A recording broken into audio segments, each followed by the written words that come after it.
Hello दोस्तों, कैसे हैं आप सब लोग। उम्मीद करता हूं काफ़ी अच्छे होंगे। तो दोस्तों आज है तारीख 28 सितंबर, मतलब संडे है।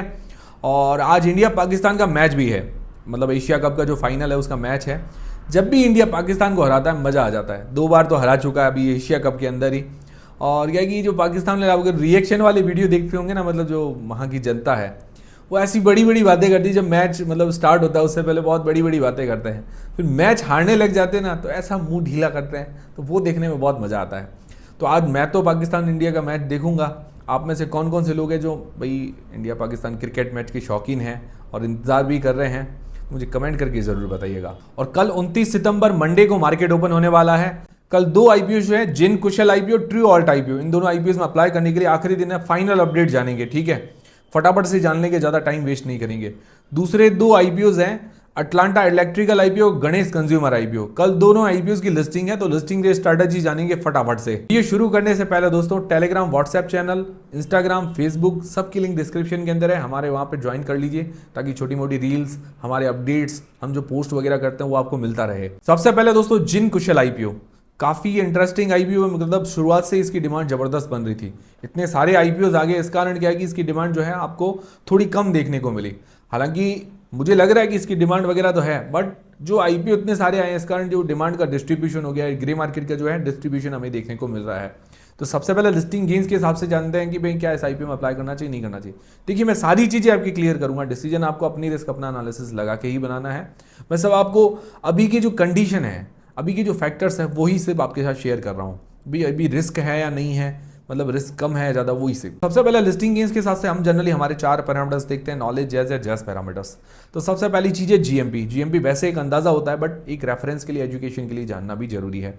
तो अभी जीएमपी देखा जाए तो 15% के आसपास बता रही है अंदाजन, लगभग 17 रुपए पर शेयर के आसपास मान के चल सकते हैं। लगभग आधा पॉइंट दे सकते हैं अभी जीएमपी के मामले में। शुरुआत में इसकी जीएमपी 50-60% के आसपास चल रही थी। फिर दोस्तों वैल्यूएशंस देखें तो वैल्यूएशंस अगर देखा जाए तो P wise, price to book wise, अपने जो भी कंपटीटर्स वगैरह हैं उनसे थोड़ी सी हायर साइड में इसकी वैल्यूएशंस नजर आ रही है। बट फेस वैल्यू 10 रुपए पर अगर इसका प्राइस बैंड वगैरह देखें तो ठीक ही नजर आता है, मतलब इतनी ज़्यादा महंगी नहीं है, बट पी वाइज उनसे थोड़ी सी हायर साइड नजर आ रही है। तो वैल्यूएशंस में मैं आधा पॉइंट देना चाहूंगा। फिर तीसरी चीज आती है एंकर लिस्ट। छोटा इश्यू चाहिए उस हिसाब से एंकर लिस्ट अच्छी आई है। पूरा 1 पॉइंट भी दे दे तो भी ठीक है, बट फिर भी छोटा इश्यू साइज के हिसाब से जो एंकर लिस्ट है उसके अनुसार मैं आधा पॉइंट ही देना चाहूंगा। फिर बात आती है सब्सक्रिप्शन की। सब्सक्रिप्शन 5.11 टाइम्स, मतलब टोटल 5 गुना के आसपास ये सब्सक्राइब हो गया है। अच्छा सब्सक्रिप्शन है। सब्सक्रिप्शन में मैं पूरा 1 पॉइंट इसको देना चाहूंगा। तो 4 में से अभी जो 4 पॉइंट है उसमें से इसके 2.5 पॉइंट, 2.5 पॉइंट्स बन रहे हैं। मतलब जो हमारा पैरामीटर है उसके हिसाब से रिस्क इसके अंदर अभी कम नजर आ रहा है। मतलब बाकी सारे फैक्टर्स भी हमने देखे हैं। बाकी मेरी तरफ से अप्लाई करने नहीं करने का डिसीजन नहीं है। ओवरऑल देखा जाए तो अभी के पैरामीटर्स के हिसाब से रिस्क थोड़ा कम है। बाकी आप लेटेस्ट अपडेट भी देख लीजिएगा, QIBs का सब्सक्रिप्शन देख लीजिए, ओवरऑल 2-2:30 बजे के आसपास सब्सक्रिप्शन देख लीजिए, लेटेस्ट GMP देख लीजिए, इससे थोड़ा आपका डाउट और क्लियर हो जाएंगे। लॉन्ग टर्म के हिसाब से जो लोग अप्लाई करना चाहते हैं तो पॉजिटिव्स और नेगेटिव्स देख लेते हैं। पॉजिटिव में देखा जाए इसका सेक्टर काफ़ी अच्छा है, डिमांडिंग सेक्टर है और अपने सेक्टर के अंदर इसका मार्केट शेयर वगैरह काफ़ी अच्छा है। मतलब ये क्या करती है कि भाई ये जो भी मशीनरीज और इक्विपमेंट्स आते हैं कंस्ट्रक्शन के, वो सेल करती है और एक्सपोर्ट करती है। उसके अंदर भी रीफर्बिशमेंट का भी इसका काम है, मतलब जो पुराने व्हीकल्स होते हैं उनको रिपेयरिंग करके भी सेल करती है। तो ये एक अच्छी बात लगी। देखिए नॉर्मल चीज़ें, नई चीज़ें तो कोई भी सेल कर सकता है, ये बड़ी बात नहीं है, पर उनको रिपेयर करना, रीफर्बिशमेंट करना वो हर कोई नहीं कर सकता है। तो ये एक थोड़ा इसके लिए बेनिफिट हो जाता है। ये अपने सेक्टर में मार्केट शेयर भी इसका अच्छा है, ROE वगैरह बढ़िया है, रेवेन्यू प्रॉफिट के अंदर इसकी अच्छी ग्रोथ दिखाई है इसने। नेगेटिव क्या है? नेगेटिव एक तो देखिए वैल्यूएशंस PE वाइज देखा जाए तो ओके लग रही है। डेट उधारी थोड़ी सी ज़्यादा है इसके ऊपर, मतलब 0.58 का डेट टू इक्विटी रेशियो है। हालांकि कंट्रोलेबल है, इतना ज़्यादा चिंताजनक बात नहीं है, बट IPO के पैसे से थोड़ा बहुत पे करती तो बढ़िया रहता, बट IPO से पे नहीं कर रही है, तो फ्यूचर में इसको फोकस करना पड़ेगा इस पे। ओवरऑल ये 2 चीजें हैं जो नेगेटिव है। उसके अलावा अट्रैक्शन भी नजर आ रहा है साथ साथ में, मतलब सेक्टर वाइज जो ये काम कर रही है उसके वाइज अट्रैक्शन तो है, और छोटा ही मार्केट कैप है, इस हिसाब से ग्रोथ पोटेंशियल भी है, रिस्क भी साथ में बना हुआ है। पर्सनली मुझे कहें तो मुझे लॉन्ग टर्म लिस्टिंग इस दोनों के हिसाब से इसके अंदर अट्रैक्शन तो नजर आ रहा है। साथ में ये रिस्क भी हमने अपने को जो है ध्यान में रखते हुए चलना है कि भाई ये रिस्क साथ में बने हुए हैं। कि आप लोग क्या करने वाले, अप्लाई करेंगे नहीं करेंगे, कमेंट करके जरूर बताइएगा। और मेरी तरफ से कोई भी बाय सेल का रिकमेंडेशन नहीं, जो भी डिसीजन बनाए अपनी रिस्क, अपना एनालिसिस लगा के बनाए। फिर दोस्तों ट्रू ऑल्ट आईपीओ, उसके अंदर सबसे पहले लिस्टिंग गेंस के हिसाब से अप्लाई करने के लिए 4 पैरामीटर्स। तो देखिए इसकी जो जीएमपी है 15% के आसपास, 75 रुपए पर शेयर के आसपास मान के चल सकते हैं। कहीं कहीं वेबसाइट्स वगैरह पर आपको 20% भी बता रही होगी। देखिए जीएमपी मैं आपको बता रहा हूँ कि फिक्स चीज़ें नहीं होती है, मैनिपुलेट होती है, गलत डेटा भी हो सकते हैं। अभी हम 15% ही मान के चलते हैं, तो आधा पॉइंट मैं अभी जीएमपी के अंदर देना चाहूँगा। एंकर लिस्ट की बात करें, एंकर लिस्ट इसकी अच्छी आई है, मतलब आप कह सकते हैं कि अबव एवरेज है, लगभग आधा पॉइंट मैं एंकर लिस्ट के अंदर भी देना चाहूँगा। सब्सक्रिप्शन देखा जाए, सब्सक्रिप्शन इसको कम मिल रहा है, मतलब अभी तक सारे पोर्शन देखा जाए तो अंडर सब्सक्राइब है, तो सब्सक्रिप्शन में मैं 0 पॉइंट देना चाहूँगा। मतलब अभी तक मतलब अट्रैक्टिव सब्सक्रिप्शन नहीं मिला है इसको। वैल्यूएशंस देखा जाए, वैल्यूएशंस अपने पीयर कंपटीटर्स के मुकाबले छोटी कंपनी भी है और वैल्यूएशंस पी वाइज महंगी भी है, तो वैल्यूएशंस में मैं 0 पॉइंट देना चाहूँगा। जो 4 पैरामीटर्स हैं हमारे, 4 पॉइंट है, उसमें से सिर्फ इसको 1 पॉइंट मिलता है, मतलब रिस्क इसके अंदर थोड़ा बना हुआ है। फिर भी आप वैल्यूएशंस का या सब्सक्रिप्शन का मतलब टोटल आधा पॉइंट और दे दें तो भी 1.5 पॉइंट ही बनता है, तो भी रिस्क है। और आधा पॉइंट ऐड कर दें तो भी न्यूट्रल रेटिंग बनेगी, मतलब जो रिस्क कम वाला है वो पॉइंट अभी बन नहीं रहा है इसका। बट फिर भी अभी 4 में से 1 पॉइंट है, तो रिस्क थोड़ा बना हुआ है। बाकी मैं ये नहीं कह रहा हूँ कि आप अप्लाई कीजिए नहीं कीजिए, वो तो डिसीजन आपका खुद का होगा। तो लिस्टिंग इसके हिसाब से थोड़ा रिस्की नजर आ रहा है। फिर लॉन्ग टर्म के हिसाब से बात करें तो पॉजिटिव्स नेगेटिव्स देख लेते हैं। पॉजिटिव में ये देखिए जाए तो सेक्टर इसका अच्छा है, एथेनॉल जो ये प्रोड्यूस करती है उसके अंदर लीडिंग कंपनी भी है, फ्यूचरिस्टिक सेक्टर है भाई। एथेनॉल वाली डिमांड आजकल बढ़ भी रही है, वो चीज़ नो डाउट अच्छा है इसके लिए, और एथेनॉल प्रोड्यूस करने में लीडिंग कंपनी भी है। और फ्यूचर में जो हवाई जहाज के अंदर भी ये एथेनॉल मिक्स करके, एथेनॉल ब्लेंड करके भाई SAF जो होता है वो, मतलब जो हवाई जहाज़ों का फ्यूल होता है वो भी ये मैन्युफैक्चर करेगी, उसका प्लांट लगाने वाली है, बड़ा प्लांट लगाएगी, अभी तक है नहीं, लगाने वाली है। तो ये फ्यूचर में इसके लिए बेनिफिट हो सकता है। बाकी रेवेन्यू प्रॉफिट के अंदर अच्छी ग्रोथ है, बट मुझे लगता है 1-2 साल और देने पड़ेंगे इसको अपने फाइनेंशियल्स वगैरह प्रूफ करने में। नेगेटिव्स क्या है? नेगेटिव्स देखिए, डेट बहुत ज़्यादा है, डेट टू इक्विटी रेशियो 2.02 का निकल कर आता है, जो कि बहुत ही ज़्यादा है भाई। इसको IPO के पैसे से डेट पे नहीं करी, ये भी नेगेटिव है। IPO के पैसे से थोड़ा डेट पे करना चाहिए था, और फ्यूचर में भी इसको इस चीज़ों पर फोकस करना पड़ेगा। दूसरी चीज़ है कि वैल्यूएशंस भी इतनी ज़्यादा सस्ती नहीं है, मतलब अपने सेक्टर के अंदर सबसे छोटी कंपनी है जो भी इसने अपने पीयर्स बताए हैं लिस्टेड प्लेयर्स, तो उसके अंदर सबसे छोटी है। दूसरा valuations P wise, price to book wise थोड़ी उनसे महंगी है। लॉन्ग टर्म में देखिए रिस्क तो इसके साथ बना हुआ है, लॉन्ग टर्म के हिसाब से अट्रैक्टिव नहीं है, लिस्टिंग गेंस के हिसाब से भी अट्रैक्टिव नजर नहीं आ रही है। एक अट्रैक्शन ये है कि इसका सेक्टर अच्छा है, मतलब सेक्टर वाइज देखा जाए तो अट्रैक्शन ये बना हुआ है, बाकी उसके साथ रिस्क भी साथ में बने हुए हैं। पर्सनली मुझे लॉन्ग टर्म लिस्टिंग गेंस दोनों के हिसाब से अट्रैक्शन नजर नहीं आया, रिस्क नजर आ रहे हैं। बाकी आप लोग क्या करने वाले हैं, अप्लाई करेंगे नहीं करेंगे, वो मुझे कमेंट करके जरूर बताइएगा। बाकी मेरी तरफ से बाय सेल का बिल्कुल भी रेकमेंडेशन नहीं है आपको, जो भी डिसीजन होगा वो आपका खुद का होगा। फिर दोस्तों लिस्टिंग डे स्ट्रैटेजी जान लेते हैं। कल 2 IPOs की लिस्टिंग है, अटलांटा इलेक्ट्रिकल का IPO, गणेश कंज्यूमर का IPO। सबसे पहले जो है अटलांटा इलेक्ट्रिकल के IPO की लिस्टिंग डे स्ट्रैटेजी जान लेते हैं। तो देखिए 29 सितंबर को लिस्टिंग है, 29 सितंबर मंडे को लिस्ट हो जाएगा, 9 बजे मार्केट खुलता है, 10 बजे कोई भी IPO की लिस्टिंग होती है। सिंपल चीज आपको समझ में आ गई। उससे पहले आप प्री मार्केट के अंदर ऑर्डर लगा सकते हैं, 10:45 के पहले आप प्री मार्केट के अंदर ऑर्डर लगा सकते हैं। भाई आपको पहले बाय करना, सेल करना, वो कर सकते हैं। अब ये कैसे करते हैं आपको नहीं आता है तो आप सर्च कीजिए IPO pre market order Jayesh Khatri, लिखकर आपको यूट्यूब पर वीडियो मिल जाएगा। सर्च कीजिए IPO pre market order Jayesh Khatri. तो अंदाजन लिस्टिंग प्राइस क्या हो सकती है? देखिए इश्यू हुआ है मैं 754 रुपए के अंदर।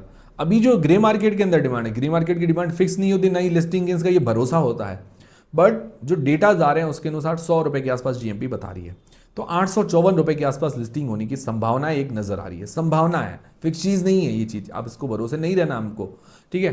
तो एक रेंज भी लेके चले, मान लो मार्केट थोड़ा बहुत ऊपर नीचे होता है तो 830 रुपए से लेकर 880 रुपए के बीच में लिस्टिंग होने की संभावनाएं नजर आ रही है। बाकी अभी की कंडीशन में जो लिस्टिंग गेंस मिलने की संभावना है लगभग 13-15% के आसपास मिल सकता है। तो ये जो लिस्टिंग गेंस की संभावना है मेरे अनुसार नहीं, ग्रे मार्केट के अनुसार जो एक अंदाजा बन रहा है उसके अनुसार आपको बता रहा हूं, बाकी इसके भरोसे आपको नहीं रहना है।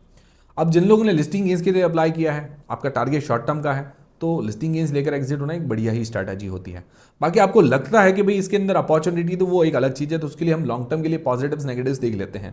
भाई आपको लगता है कि भाई हमने तो अप्लाई किया था लिस्टिंग गेंस के लिए, अब थोड़ा रखने का विचार है, तो पॉजिटिव नेगेटिव देख लो, थोड़े रख लो, थोड़े सेल कर लो, ऐसी भी स्ट्रैटेजी हो सकती है। तो लॉन्ग टर्म में पॉजिटिव अगर देखें तो सेक्टर इसका अच्छा है, ट्रांसफॉर्मर्स वगैरह बनाती है, फाइनेंशियली कंपनी अच्छी है, और IPO के बाद देखा जाए तो फाइनेंशियल्स वगैरह और मजबूत हो जाएंगे क्योंकि थोड़ा बहुत डेट पे कर लेगी, ROE ROC वगैरह बढ़िया है, और फ्रेश इशू है, फ्रेश इशू से अपना थोड़ा बहुत डेट भी पे करने वाली है, और इसके प्रॉफिट मार्जिन भी अच्छे हैं, 10% के आसपास हैं इस साल। प्रमोटर की होल्डिंग अच्छी है, IPO के बाद भी अच्छी रहेगी, एंकर लिस्ट इसकी अच्छी आई है। तो ये इसके कुछ पॉजिटिव्स। नेगेटिव्स क्या है? नेगेटिव्स में देखा जाए तो अपने पीयर्स के मुकाबले थोड़ी महंगी वैल्यूएशंस नजर आ रही है, थोड़ी सस्ती करनी चाहिए थी। उसके अलावा विशेष ऐसा कुछ नेगेटिव लगा नहीं, ओवरऑल अगर देखा जाए तो अट्रैक्शन इसके अंदर थोड़ा बहुत नजर आ रहा है। मार्केट कैप है लगभग 5797 करोड़ रुपए के आसपास है इस प्राइस बैंड पर। तो मतलब इतना ज्यादा रिस्की कंपनी नजर नहीं आ रही। छोटा मार्केट को पता है ना, तो रिस्क नजर आता है। स्मॉल कैप है, ग्रोथ अपॉर्चुनिटी है, बट इतना ज्यादा रिस्क नहीं है। बाकी आप लोग क्या करने वाले, होल्ड करेंगे, सेल करेंगे, कमेंट करके जरूर बता दीजिएगा। हाँ, बाकी आपको कंफ्यूजन हो कि भाई यार थोड़ा रखें थोड़ा सेल करें, तो ये स्ट्रेटजी आप अपना सकते हैं। थोड़ा रख सकते हैं, थोड़ा सेल कर सकते हैं। बाकी मेरी तरफ से कोई भी होल्ड करने सेल करने का डिसीजन नहीं है। जो भी डिसीजन बनाए आप अपनी देश का अपना एनालिसिस लगा के बनाए। फिर दोस्तों गणेश कंज्यूमर का आईपीओ, तो ये हमें अलॉट हुआ है 322 रुपए के अंदर, जो मतलब अभी आज की तारीख में जीएमपी बता रही है अंदाजन 3 रुपए के आसपास मान के चल सकते हैं। तो 325 रुपए के आसपास लिस्टिंग होने की संभावना है, या फ्लैट लिस्टिंग होने की संभावना है। नेगेटिव लिस्टिंग की संभावनाएं कम नजर आ रही है। कंपनी को देखते हुए ऐसा लग रहा है कि भाई नेगेटिव लिस्टिंग नहीं होना चाहिए। बाकी मार्केट पर डिपेंड करेगा कि भाई उस दिन कैसा मार्केट खुलता है, किस तरह की इसकी डिमांड आती है। नेगेटिव भी हो सकती है, वो पॉसिबल है मार्केट के ऊपर, डिमांड के ऊपर। हाँ, बाकी अभी की कंडीशन देखते हुए ऐसा लग रहा है कि भाई नेगेटिव लिस्टिंग नहीं होनी चाहिए। और उम्मीद है कि लिस्टिंग गेंस लगभग 1 से लेकर 5% के बीच में मिल सकता है, 1 से लेकर 5%। अब आपने अगर लिस्टिंग गेंस के लिए अप्लाई किया तो लिस्टिंग गेंस लेकर एग्जिट होना एक बढ़िया ही स्ट्रैटेजी है। बट फिर भी आपको कंपनी के अंदर अपॉर्चुनिटी देखते हुए लग रहा है कि भाई हमको होल्ड करना है, वो अलग चीज है। तो उसके लिए पॉजिटिव नेगेटिव देख लेते हैं लॉन्ग टर्म वालों के लिए। पॉजिटिव में ये है कि एफएमसीजी सेक्टर है, डिमांडिंग सेक्टर है। एफएमसीजी देखिए हमेशा डिमांड रहता है। अगर एक बार ब्रांड नेम जम गया फिर क्या है कि उसकी डिमांड रहती है। जैसे आईटीसी का आशीर्वाद आटा आता है, ठीक है, आशीर्वाद आटा उसकी डिमांड है और नाम भी जम गया है, तो उसकी डिमांड अब हमेशा मतलब रहेगी, मतलब चर्चाओं के अंदर रहेगा। कुछ नेगेटिव ना हो तो, क्वालिटी अच्छी देता रहा तो इसका क्या कि ईस्ट इंडिया के अंदर जो पूर्वी भारत है वहां पर इसकी डिमांड वगैरह अच्छी है। जो कोलकाता, पश्चिम बंगाल, उधर साइड में इसकी डिमांड वगैरह ठीक है और इसके प्रोडक्ट्स अच्छे सेल होते हैं। वहां पर लीडिंग मतलब प्लेयर के अंदर इसका नाम ले सकते हैं। मतलब इसने वहां तक तो अपना नाम जमा लिया है। ऑल इंडिया के अंदर अभी इसका नाम नहीं है। और आईपीओ के बाद ये ऑलमोस्ट डेट फ्री कंपनी हो जाएगी, मतलब एक कंट्रोल के अंदर इसका डेट आ जाएगा। फाइनेंशियली कंपनी काफी अच्छी नजर आ रही है। आरओई आरओसी वगैरह भी बढ़िया है। प्रमोटर की होल्डिंग भी आईपीओ के बाद अच्छी रहेगी। तो ये इसके कुछ पॉजिटिव्स। नेगेटिव्स क्या है? नेगेटिव्स ये है कि वैल्यूएशंस ओके लगी, इतनी ज्यादा अट्रैक्टिव नहीं है। दूसरा मार्जिन जो है, प्रॉफिट मार्जिन, उसके अंदर थोड़ा बहुत उतार चढ़ाव देखने को मिल रहा है। मार्जिन यूं होते हैं कि भाई बढ़ने चाहिए लगातार। इस साल 5%, अगले साल 5.5 भी हो तो भी बढ़िया है, या 5 के 5 हो, स्थिर हो तो भी बढ़िया है। अगले साल उससे 6%, उससे अगले साल 6.5, इस तरह की भी हो ना, तो क्या कि एक अट्रैक्टिव रहता है और मतलब इसके अंदर शेयर मार्केट के अंदर चर्चा बनी रहती है। तो मार्जिन के अंदर थोड़ा बहुत उतार चढ़ाव वो थोड़ा बहुत नेगेटिव है। बाकी ओवरऑल देखा जाए तो ये तो कोई विशेष नेगेटिव नहीं है। कंपनी क्या कि प्रॉफिट के अंदर है, 1300 करोड़ रुपए का मार्केट कैप है, तो स्मॉल कैप है, ग्रोथ अपॉर्चुनिटी भी है, रिस्की भी है। मतलब मार्केट कैप छोटा तो रिस्क भी ज़्यादा बना हुआ रहता है, बट ओवरऑल इसके अंदर पॉजिटिव ज़्यादा है। तो लॉन्ग टर्म के हिसाब से तो ये अट्रैक्टिव नजर आ रही है कि हाँ अभी डिमांड वगैरह लिस्टिंग गेंस के हिसाब से कम है, तो वो तो चीज़ है। बाकी आप लोग क्या करने वाले हैं, इसको होल्ड करेंगे सेल करेंगे, वो मुझे कमेंट करके जरूर बताइएगा। बाकी मेरी तरफ से होल्ड सेल किसी का भी डिसीजन नहीं है। तो दोस्तों ये थे चारों आईपीओ के अपडेट्स। उम्मीद करता हूँ हमारा वीडियो, हमारी जानकारी आपको काफी पसंद आएगी और हेल्पफुल रही होगी आपके लिए। इसको सब आप हेल्प मान के चलिए। बाकी ये नहीं है कि आपको इस बेसिस पर आपको डिसीजन बनाना है, ठीक है। बाकी डिसीजन आपको खुद का होगा। मिलते हैं दोस्तों अगले वीडियो के अंदर। वीडियो पसंद आया लाइक जरूर करें, कमेंट जरूर बताएं ताकि हमें भी मोटिवेशन मिलता रहे।